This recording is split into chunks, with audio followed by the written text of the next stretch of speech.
Good morning, Cathedral, and welcome to Views from the Hill. We have a spooky edition for Halloween. This is the weekly podcast where we interview Cathedral staff, students, and alumni. Welcome to episode 5. I'm Seth Minter, joined with Drew Ditto and Jack Goheen. And we are joined with social studies teacher, along with assistant tennis coach, Mr. Cole Hepp. Thanks for having me, guys. Good morning, Mr. Hepp. So to get the day started, it's Halloween, it's festive. I got a question for everyone. How many jack-o'-lanterns have been on display at one time? I'm going to guess somewhere in the 100,000. Okay. Like in a field? Well, the picture that I saw, it was like they were all stacked up. But I guess you could say it was in a field. Gotta be like 50,000. Okay. All in one place? All in one place. It looked like someone. Each carved? Yeah. I'm guessing. Let me look at the picture again. I feel like that takes some time. I'm gonna go with 400. 400. We've got a variety of answers here. Yeah. The whole spectrum. Drew is the closest. 30,581. I was a little bit over. Yeah. A little bit under. Yeah. A little bit over 70,000 over. So, Mr. Hepp, are you what are you gonna be for Halloween? I'm still determining what I'm gonna be for Halloween. I'm thinking of being a park ranger. I like that. Yeah. What were you last year? Last year on Halloween, I went as a teacher. Yeah. Scared all the kids away. Absolutely. Being a park ranger, do you like hiking or? Absolutely. Yeah. Growing up, we actually would grow up going to a lot of the different state parks. So a couple different state parks, and figured I'd go with the park ranger look. So where did you grow up? I grew up on the north side of Indianapolis in Carmel, on the east side of Carmel. So I was born and raised on the north side in the Fishers Carmel area. Growing up, my mom was a Carmel schools teacher, and my dad was a Fishers police officer. So I grew up going to Carmel schools. Okay. So where did you go to high school then? I went to St. Theodore Guerin. Okay. Was that were you the first class to graduate from there? I was the class of 2016 in the school. I think I was the 11th class, if I have my dates right. So I think Guerin opened in 2005. Okay. Yeah. I knew it was one of the newest Catholic schools there. So back to the Halloween subject. Do you have any traditions that you do on Halloween? I know it's a big thing for some people. It is not the biggest tradition in the family, but growing up, we had a very active neighborhood with a lot of kids. So when I was a little kid growing up, we were active trick-or-treaters with family. I have a little brother, and then with our friends. But now I'm starting to get to that phase where instead I'm passing out candy. So I'm transitioning to that phase. It's a lot worse passing out candy than getting it. It's a lot different. Yeah. I'd rather get it. Do you have a favorite Halloween movie that you like watching? Every now and then, I'm not a huge scary horror movie guy, but occasionally I can do a scary movie. So if I was going to do a scary movie, I could go with The Conjuring 1 or 2. Yeah, Seth's not into scary movies. I believe it. Not built for him. All right, if you had a pumpkin right now sitting on the table, and you had a knife, what are you carving in it? Cathedral C. Okay, I like it. C. And I'd keep it simple. Cathedral C on one side, Shamrock on the other. Nice. So Candle in the middle. Absolutely. How did you get to Cathedral? So the short story of my journey, graduating from Guerin, I went off to the University of Dayton, and I studied secondary social studies education and then some religion as well. And then I was actually sent home in the midst of my student teaching in Dayton, Ohio. I was at a Catholic school in the city, and I was sent home in the midst of COVID, so I finished my student teaching online, and that's when I started searching for jobs. And Cathedral was actually one of the very first jobs I applied for, I came across. And growing up on the north side, I always had a great admiration for Cathedral. So when I put in my job application and received an interview and then a job offer, I was super excited about the opportunity and jumped all over it. When you were at Guerin, did you play any sports? I did. So did you ever compete against Cathedral? Did that ever influence your decision on trying to get a job here? When I was an athlete, freshman year I played basketball, tennis, and baseball. And then tennis and baseball were my sports for the rest of high school. We competed against Cathedral a little bit. And they do have a long history of athletic success, and we'll leave it at that. How was Guerin being a new school on the block at only 10 years? I enjoyed being there. when it was new, I felt like we were helping laying a lot of the foundation for what the school is, helping like lay a lot of on the academic side, the IB program was growing. On the athletics, a lot of those athletic programs were building. It was the first 10 years of the school. So I think it was neat to help lay that foundation. So did you have a sibling that went to Garin that you just followed, or why did you choose Garin? I actually have a younger sibling that followed in my footsteps a couple years later. But in 7th grade, I had a buddy. I went to Clay Middle School on the east side. And he came up and he goes, "Hey, how about we go down to Garin for the open house?" This is when I was in 7th grade. And I was like, "What are you talking about?" My whole life I was going to go to Carmel High School. My mom and dad both went to Carmel High School. They're Carmel High School grads. So I was at Carmel High School. I went to Carmel High School football games, baseball games, everything growing up. But when I went to that open house and then I shadowed, kind of fell in love with the school Catholic atmosphere, that kind of small family unit. And we kind of just dove headfirst as a whole family into it.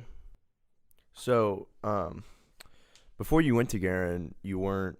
Well, I found an interesting fact that you were converted to Catholicism. Can you tell us a little bit about that? Yeah. So a little bit about my faith background. I was baptized in a Methodist church growing up, but largely as we grew up, we would go to church on Christmas and Easter with grandparents, a Methodist church and then another non-denominational church.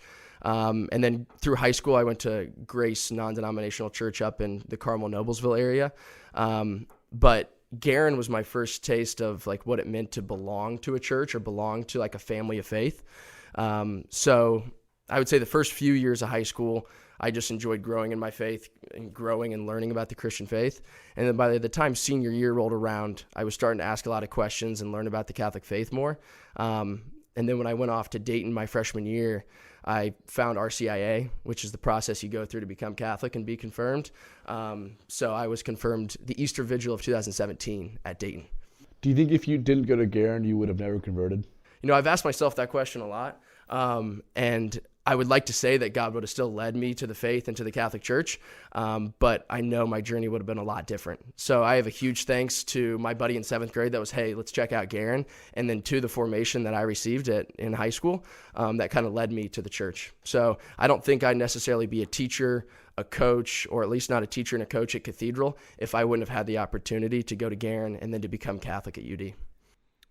So, I mean, what's like the biggest difference from not being converted? I mean, what makes the difference between being Catholic, do you think? Yeah, like in my difference between being Catholic and then growing up. Before you were converted. Yeah. I would say through high school and then college, I had the opportunity to learn a lot and then like kind of take ownership and choose my faith. And I think the Catholic Church, especially working in a Catholic school, going to a Catholic university, I had a lot of opportunities to be immersed in it and to choose it. So everything from the Mass to learning about saints to just like the community, I think that the Catholic Church and Catholic schools provided a home for me. And I didn't necessarily have that feeling before I was Catholic. So, I mean, when you went to Dayton, I think a lot of people forget that Dayton is a Catholic school. Yeah. So, I mean, how is it that, going to Dayton, was there still church services a lot at Dayton? Is there a lot of, Catholics? Is it like this school? I like to say that University of Dayton, it's about 8,000 undergrad, but it is a college version of that family feel that I had at Garin or that I think you guys have here at Cathedral. And I think a lot of schools emulate that feeling. But when I first stepped foot on UD for my tour and then my freshman year, I felt at home and I felt that tight-knit family.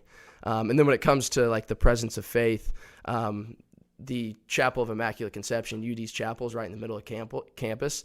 And it has a blue dome. So I often make the joke for all the Notre Damers here that the blue dome's a lot better than the gold dome. Was it easy to fit the faith in with the college life? It's I really enjoyed that my faith is able to be like a foundation and a presence of all 4 years of my college journey. Because I think when you get to college, you have a lot more freedom and a lot more choices, from the major and the classes you choose to the athletics and the clubs you get involved in to how you spend your social time.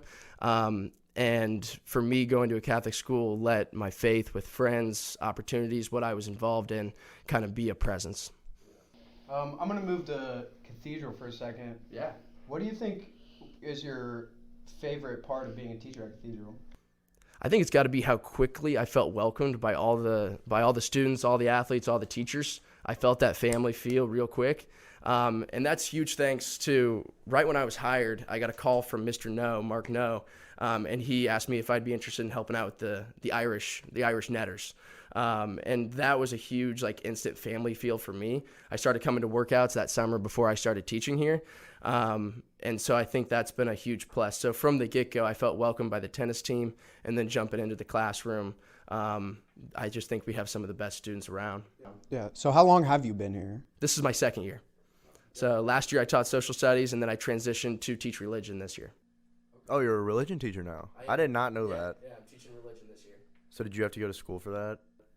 So I did study religion as a minor when I was at UD. And then I helped with a lot of different campus ministry programs throughout my college time and a couple internships in college. So that was kind of where I had that desire to hopefully transition to teach religion. So if you were to compare Garen to Cathedral, what would be the differences? Yeah, great question. It's a question when I helped with those 8th grade interviews last year. Every 8th grader does an interview before they come to Cathedral. Did you guys do that? Yeah. Do you remember who you did it with? I had Mr. Freegee. Yeah, Mrs. Jamel. I did mine with Coach K. But I mean, I thought I was really nervous going to the interview, and now I look back on it, and I was like, you know how many kids did this? I mean, come on, there's no reason to be embarrassed. So occasionally, I've had a couple family friends come through that I've interviewed, so they know that I was a Garen grad, and they'll ask me the difference of what's between Garen and Cathedral. What are some of the differences? And I always start it with, I think Garen and Cathedral are two of the best Catholic institutions around. And then if you're, Garen is going to be when it comes to the faith side, it's Diocese of Lafayette, so you have the diocesan side of the faith, but it is an awesome school for academics. It's a little bit smaller than Cathedral. And then why I was really excited to teach at Cathedral, I love the commitment to Holy Cross and that Holy Cross presence, but also how it's a little bit bigger, and then how diverse Cathedral is when it comes to socioeconomic class, when it comes to race, ethnicity, interests, what you guys are involved in. That's what kind of hooked me into Cathedral. So I mean, fitting into Cathedral, you had Mr. No reach out to you, but was there anybody else that teacher-wise that helped you fit in a lot? Yeah, Mr. No as a social studies teacher and tennis coach. And then my mentor teacher was Mr. Blanchett, Mr. Craig Blanchett. So we both taught academic government last year. And so he was a great resource and presence for me throughout my first year teaching, and still today. Okay, so do you still teach social studies, or are you just religion now? Just religion. And one class that I think is kind of this really cool combo is the religion selectives. Are you guys taking a religion selective right now? I'm in Catholic school. Holy Cross Service and Leadership. I'll be taking the leadership class next semester. I'm a peer mentor right now. I'm taking world religions.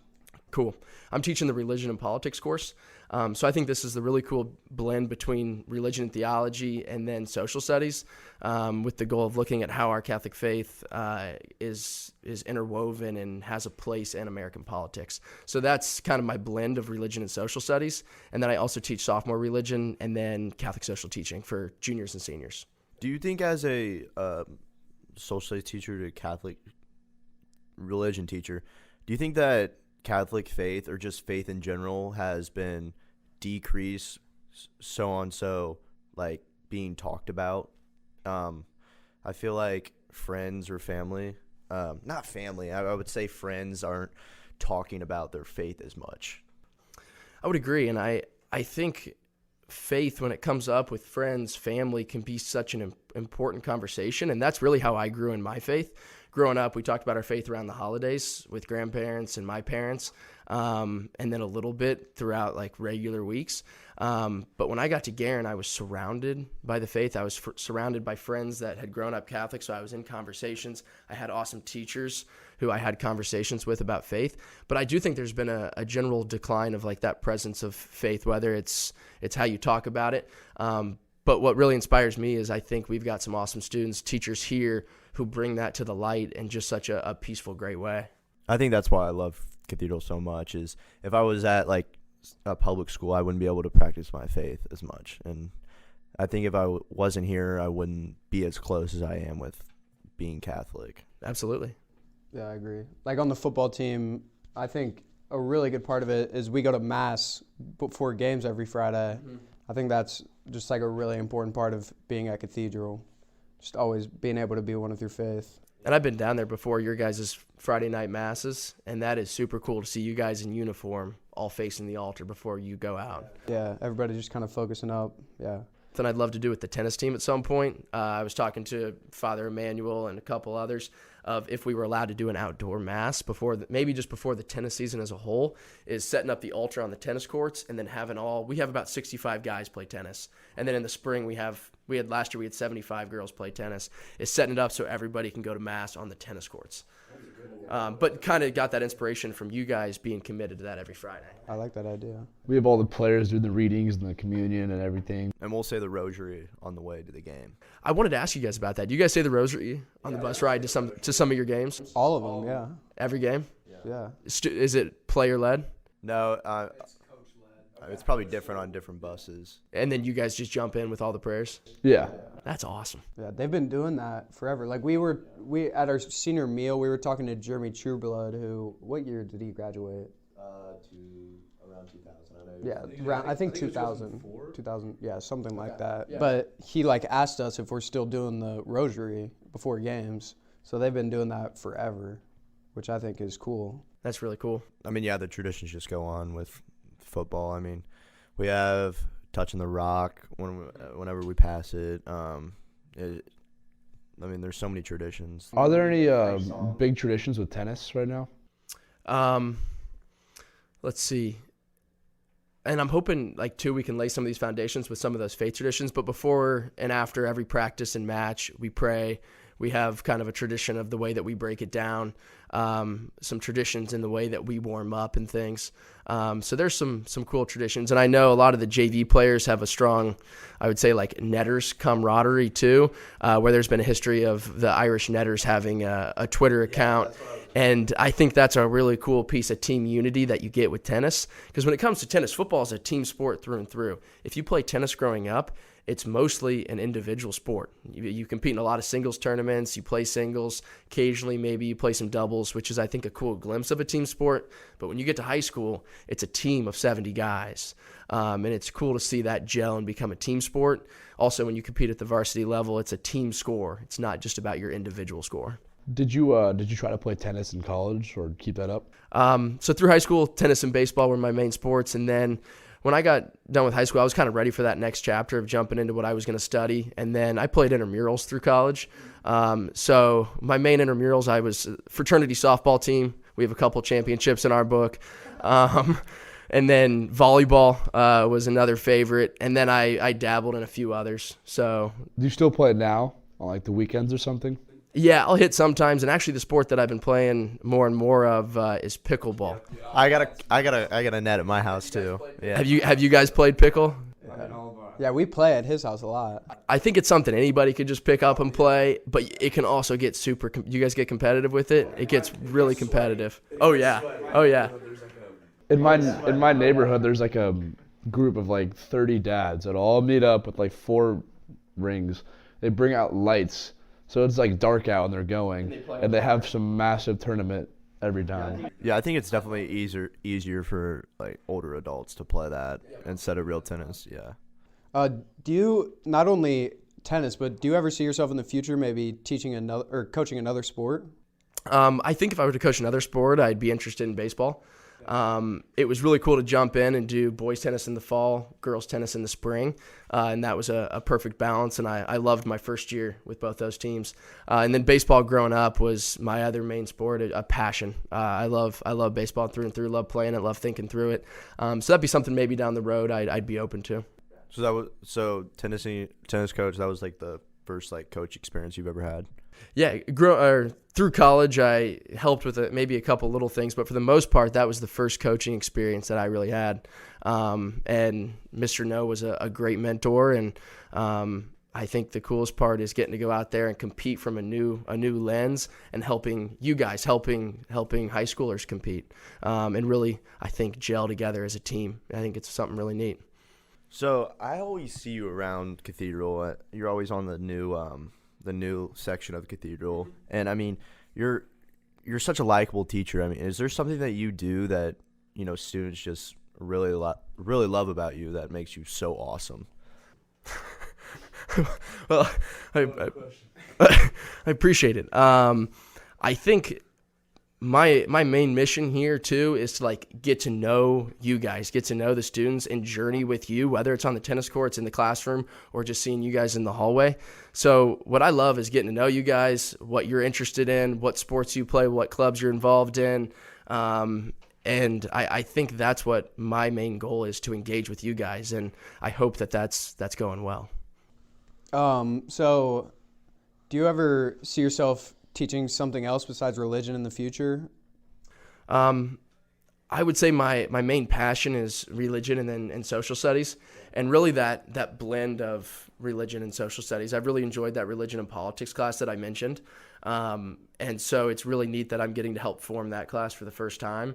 So I'd love to continue to stay in that bubble of all things religion and social studies. In that class, what are some big topics you discuss? So the big topics that we've been hitting, we covered the death penalty. We're currently wrapping up our same-sex marriage unit. Are you for the death penalty or against it? I am. Or is that murky water? No, I'm happy to answer. I'm pro-life when it comes to the death penalty. And I think the death penalty, and this is the church's teaching, and really since Pope Francis in 2018, it's been the church's teaching as well, is that the death penalty and executing those members on death row is a violation of natural law, and is a violation of their natural right to life. So we could really dive into it if we wanted, I think, but I am pro-life when it comes to the death penalty. Okay. Well, we really like having you at Cathedral.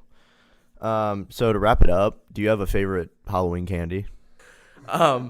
So I am, when it comes to candy, for the most part, I choose the fruitier candies compared to the chocolate candies. So I'm a Starburst guy. I'm a pink Starburst guy. Okay. Yep. Yeah. Well, that's Sounds like my dad.